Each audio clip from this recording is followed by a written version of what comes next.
I'm so excited to have you with me today. I'm working on making a brown bag apple pie. It's a little bit different take on your classic apple pie because it's actually baked inside of a brown paper bag. I'm going to show you how to do it.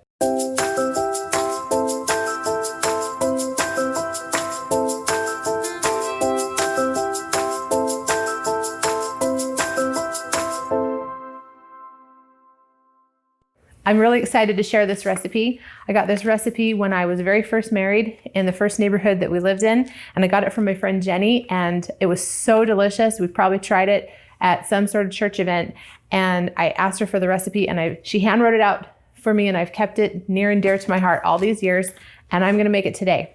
So first, I'm gonna start off by cutting up the apples. I need 6 Granny Smith apples, green apples, and the ones that I have here are really large. These are really large green apples, so I might only need 4, and if I decide that I want more in my pie, then I'll add some more. So I'm gonna cut up the apples.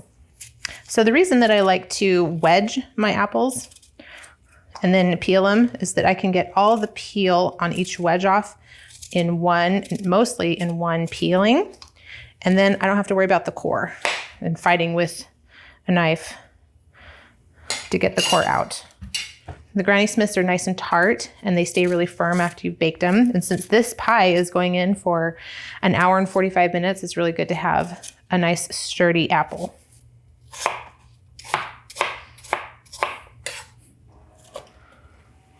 Okay, we've got all of our apples chopped up, and we're gonna add the rest of the ingredients for our filling. I have a half a cup of sugar. I have 2 teaspoons of regular flour. And I have 1.5 teaspoons of cinnamon. And that's the easiest filling in the world. We're just gonna stir all of this up. The apples are gonna do most of the work in the oven because once they start to bake and get hot, then they're gonna release all their juice. And that's what the flour's for. It's to absorb all that juice that comes out of those apples. I kind of think it looks pretty just like this. So now we're gonna turn attention to our crust. We've got our filling made. And the crust that I'm going to be using is a single layer bottom crust for the bottom of our pie pan. We're not gonna actually use a secondary crust on the top, like a rolled out crust. We're gonna use a crumble topping on the top, but I am gonna use a homemade crust for the bottom. Okay, now I'm going to roll out our pie crust. This is a pie crust that's been sitting in the fridge, and I'm gonna put a little bit of flour on my counter. I'm gonna dust the crust with some flour and put flour on my rolling pin.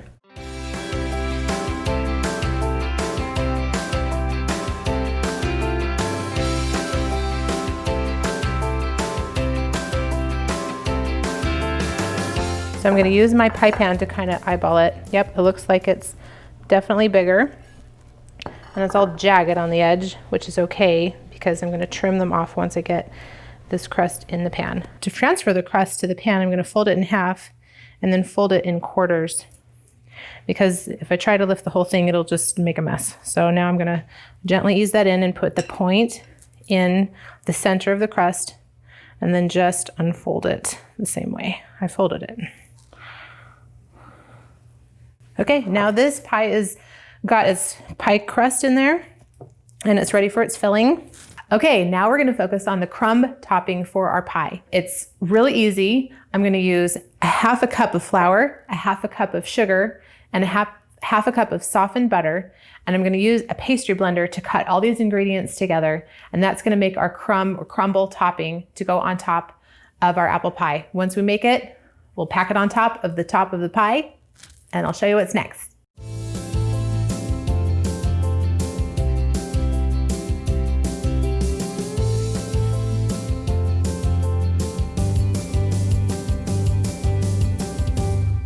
Okay, now it's time to get our whole pie assembled. I've got our crust and we've got our filling, and now we've got our crumble topping ready to go.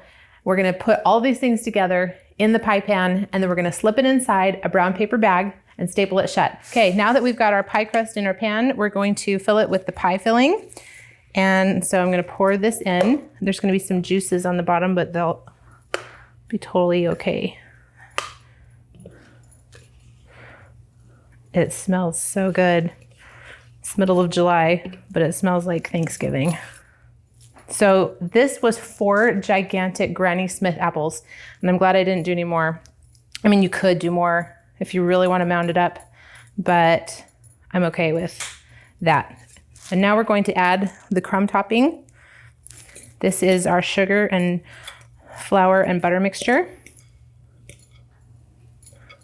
Okay, the pie is ready to go into the bag, and I'm just using a Trader Joe's bag that I ripped the handles off of.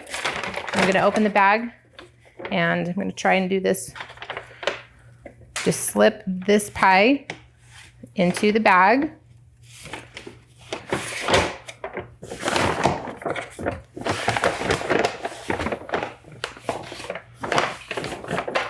Look, reusable, recyclable.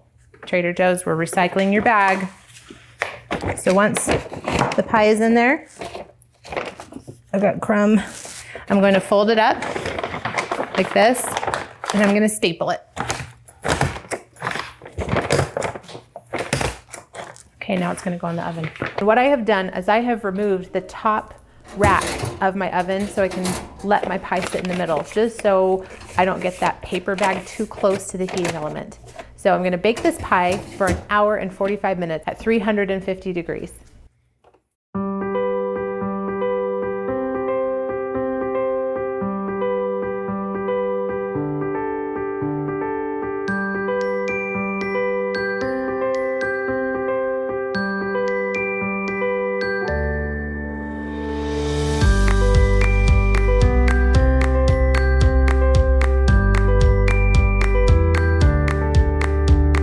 Okay, our pie is out of the oven. I have ripped open that brown paper bag and it looks and smells amazing. I'm excited to serve this up. I'm gonna put a scoop of vanilla ice cream right on top because that's the way I like it served. Thank you for being here with me today. I'm so excited for my next pie and I can't wait to show you what I'm gonna make next.